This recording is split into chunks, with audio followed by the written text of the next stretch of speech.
ঐশ্বরিয়া রায়, প্রিয়াঙ্কা চোপড়া এবং আজরা আকিন, মানে অনেকের একটা মানে স্বপ্নের মতো আমি চিন্তা করলে আমি বিশ্বাস করতে পারছি না যে মিস ওয়ার্ল্ডের একটা অংশ হতে পেরেছি আমি এতটা বছর পরে। এইখানে তারা চায় এমন নারীরা আসুক যারা দেশকে চেঞ্জ করার চেষ্টা করছে, পৃথিবীকে চেঞ্জ করার চেষ্টা করছে।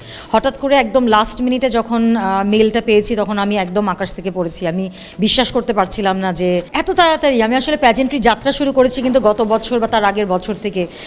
দর্শক, চ্যানেলের সাথে আছেন খুব পরিচিত মুখ, খুব পরিচিত মানুষ আসরা মাহমুদ, যিনি বাংলাদেশ তৈরি করছেন বিশ্বব্যাপী পরিচয় তুলে ধরার জন্য।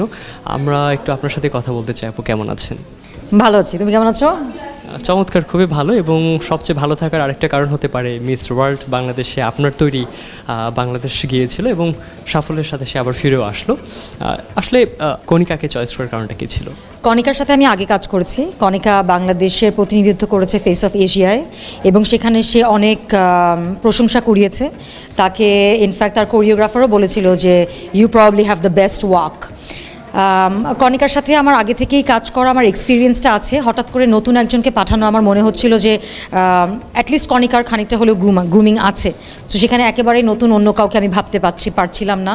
এবং কেন যেন যখনই মিস ওয়ার্ল্ডের কথা, মিস ওয়ার্ল্ড বাংলাদেশের কথা এসেছে, আমার খেয়াল আছে যে গত 2023-তে যখন ও পার্টিসিপেট করেছিল তখন ওর খুবই ইচ্ছা ছিল উইন করার। এবং আগের যিনি ছিলেন ন্যাশনাল ডিরেক্টর, তার হাত ধরে গ্রুমিংও হয়েছে কণিকার।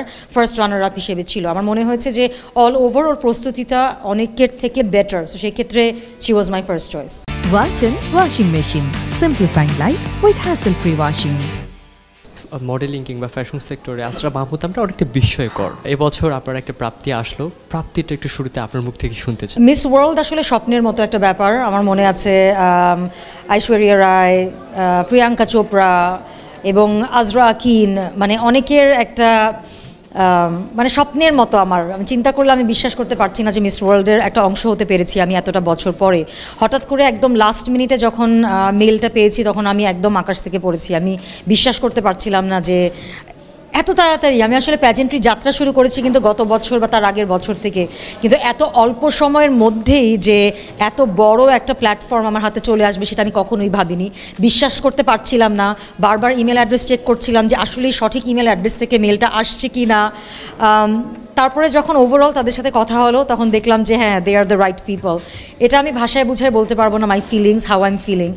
বাট অনেক বড় দায়িত্ব সেটা মনে হয়, কারণ একটা প্যাজেন্ট তারা পারপাসে বিশ্বাসী এবং গ্লিটস অ্যান্ড গ্ল্যামারটা একটু কম আমরা যদি অন্য প্যাজেন্টের সাথে কম্পেয়ার করি। কিন্তু এইখানে তারা চায় এমন নারীরা আসুক যারা দেশকে চেঞ্জ করার চেষ্টা করছে, পৃথিবীকে চেঞ্জ করার চেষ্টা করছে, প্যাশনেট অ্যাবাউট হিউম্যান। আপনার এই যাত্রাপথে কিন্তু বেশ কিছু ডিজাইনার সাথে ছিল এবং তাদের পোশাক আমাদের মিডিয়া অঙ্গনে খুব বেশি আলোচনায় ছিল, বিশেষ করে রিক্সা গাউনের যে ব্যাপারটা ছিল, একটু সেই প্রসঙ্গটা একটু যদি বলতেন। অনেক পোশাক লাগে। আমরা দেখতে পাই যে বিভিন্ন জায়গা থেকে যারা আসছেন তারা দিনে 3টা-4টা করে কাপড় চেঞ্জ করছেন। সেক্ষেত্রে 3 সপ্তাহ বা 4 সপ্তাহ একটা জার্নির জন্য কিন্তু প্রায় 80 থেকে 100টা আউটফিট লাগে। সেটা একজন পার্টিসিপেন্টের কাছে থাকে না অফকোর্স। সে ধরনের একটা গ্ল্যামারাস পুরো ওয়ার্ড্রোব সবার থাকে না। সেই জায়গাটাই আসলে ডিজাইনারদের প্রয়োজন পড়ে।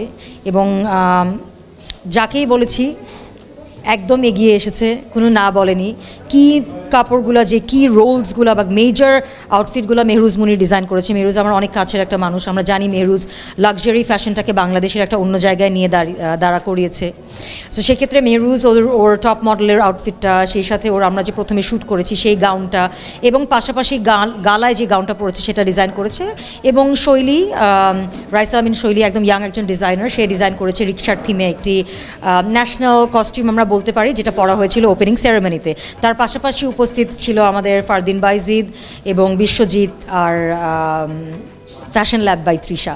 এই 5 জন এগিয়ে এসেছে আমাকে এবং কণিকাকে হেল্প করার জন্য উইথ দ্য ওয়ার্ড্রোব।